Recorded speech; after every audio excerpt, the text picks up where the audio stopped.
ఓం నమో వెంకటేశాయ. తిరుమల శ్రీవారి పుష్కరిణి మీరు చూస్తున్నారు. అత్యంత పవిత్రమైన ఈ పుష్కరిణిలో స్నానం చేస్తే సర్వపాపాలు పోతాయని చెప్పి భక్తుల విశ్వాసం.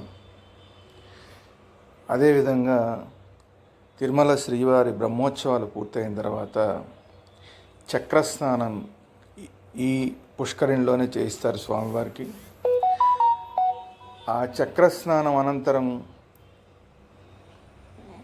భక్తులు కనుక స్నానం చేస్తే ఎంతో పుణ్యం వస్తుందని చెప్పి భక్తులందరూ భావిస్తారు. ఇటువంటి పుష్కరిణిని అందరూ చాలా పవిత్రంగా చూడవలసిన అవసరం ఉంది.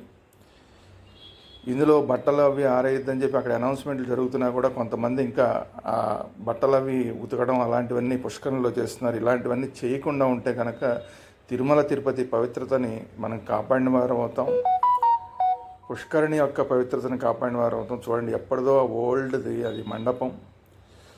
ఈ మండపం కానీ ఆ మధ్యలో చుట్టూత పుష్కరిణి కానీ అందరూ కూర్చొని చూడడానికి, చక్రస్నానం అప్పుడు చూడడానికి కానీ చక్కటి ఏర్పాట్లు తిరుమల తిరుపతి దేవస్థానం చేసింది.